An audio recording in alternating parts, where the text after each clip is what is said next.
Remember yesterday's revealed Regeneration Ocean? Well, evidently some interesting things are happening across the board because of that, and some other dumb little things. Make sure you guys smash the link, grab out of that subscribe button so you guys don't miss out on more awesome content. So, in the last 24 hours, Regeneration got announced.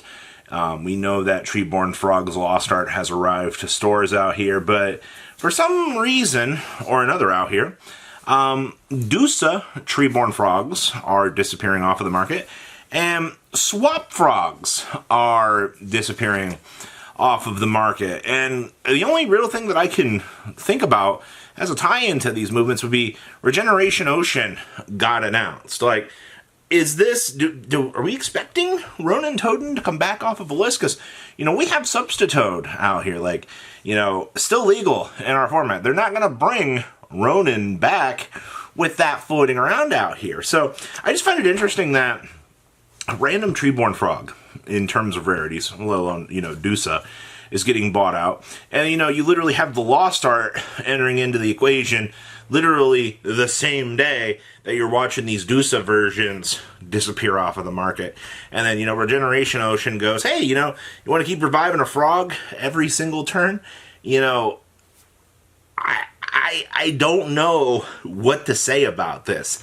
Genuinely, it's very interesting to see the way that the markets move and the way that people look at this stuff and go, hey, you know, I want some frogs, you know, like I got some super secret sauce out here, trust me. And it's like, you know, I figured the Treeborn stuff would have to do with like maybe Edison, things like that, but I don't know, the reach of Edison only goes so far. I just find this so very interesting, just kind of looking at all of this, just going, hey, you know, frog stuff, it's vanishing, very, very strange. That Regeneration Ocean just came down the pipeline here as well. So, I want to talk about some more of this Animation Chronicle stuff. So, we did get the Clear World stuff in this set. Did anybody else remember that? Alright, we got the whole little extra Clear World package. Everybody was super excited. Clear World stuff spiked up. And then just as it was that, it rode off into the sunset.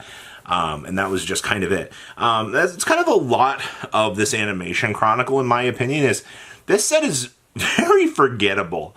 You know, there's no bonfire in this set to make you, you know, sit here, you know, see that the top of you, you know, the little steam coming off of your head. There's nothing too metagame warping in this set. Yeah, the Clear World stuff is cool.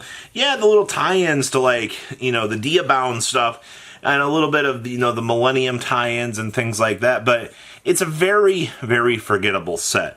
And the reason why I'm even mentioning this stuff here is I don't think Animation Chronicle is going to have the level of impact that we're kind of expecting.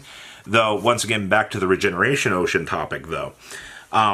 We are very much expecting a crap ton of water support. That Atlantean structure deck that we've been hyping up for the last year, that, you know, we can see it off in the horizon over there. I don't know when it's going to happen. Sometime in the next 10 years.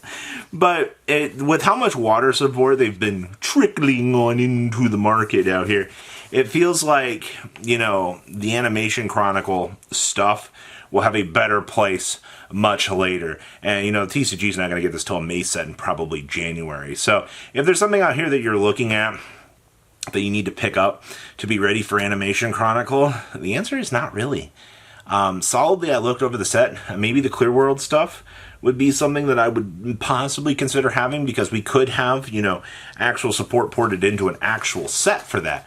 And I definitely think that that is on the agenda. Now, I want to talk about OTS 25 over here. OTS 25 has been one of the most hilarious rides that I have had the chance to enjoy watching in modern era history. First of all, this set is dog shit. All right, there's no spinning it left, right, sideways, or anything. I'm just going to come out and straight say it. This is one of the worst OTS packs that we have ever had. Actually, not. We've had worse. But the Diviner Ultimate Rare, it could have been an Ultimate Ash Blossom. Anybody else out here still want the Ultimate Ash Blossom? Anybody? Yeah, we all still want it, all right, but it has the quarter century. Just pump me the ultimate already. Like, let's just get this over with. So, Snake Eyes Ash has been bought out twice now. All right, and I don't know if this is some copium train out here, but we watched this card. It came down to, I think, 57. Went up to 90. Retraced back down, got bought back up to about $69, and we're heading on the cool off of this again. I'm going to once again reemphasize this. If you're spending $180 on some Snake Eyes Ashes when we're this close to a ban list, I'm going to laugh my ass off, literally, when everybody's like, I can't believe, they hit this crucial part of the deck and invalidated the triple Snake Eyes Ash that I just bought on. These things are worth $20 now. I can't believe this. Yeah, you guys remember Aluber? Spending $180 on this thing is literal insta laugh. All right, I already saw them at 50. I was like, well, that's a little bit rough. I'm not going to pay that, but I'm just putting my 2 cents out there. The Snake Eyes Ash, 150% not worth it. Now let's talk about the Exodia head situation out of this too.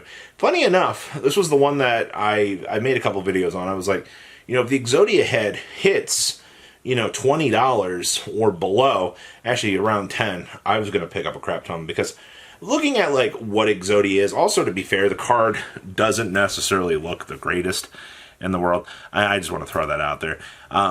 Unfortunately, with the way that the Exodia is designed in terms of its placement and the size of the art, you can't really get like a good, looks like a blob on a piece of paper. So you can't really do much with the back. I mean, the reason why the Snake Eyes Ash looks good is because you have the circular pattern in the back, which is the thing that, people wanted to see.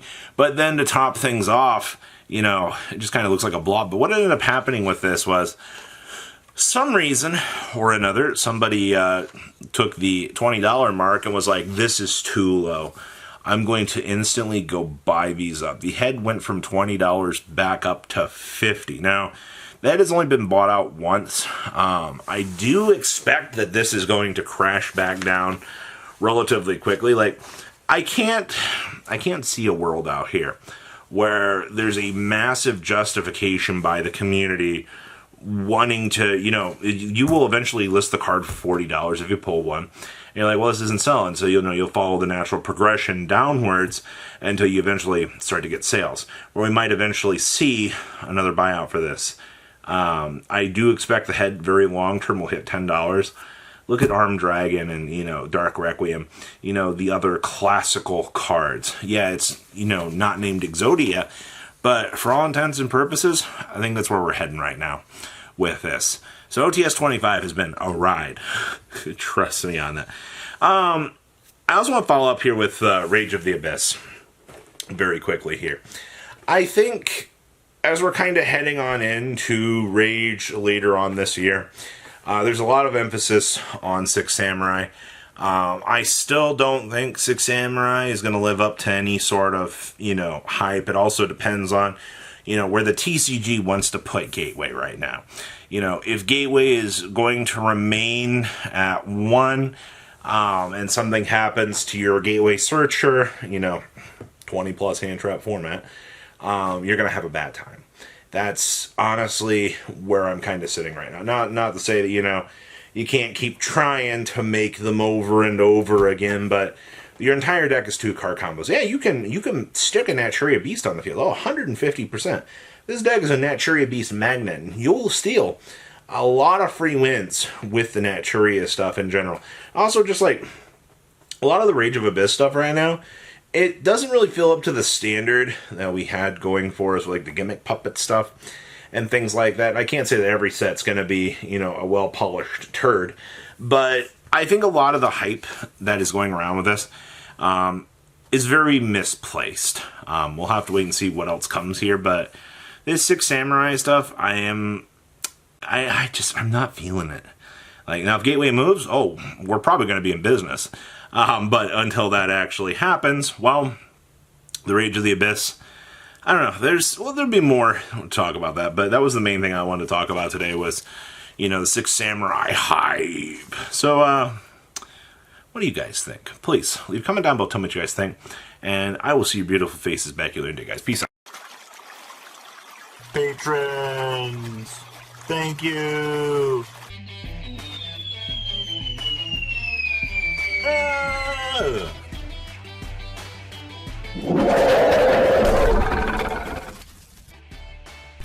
Thank you so much for watching. Check out these other videos.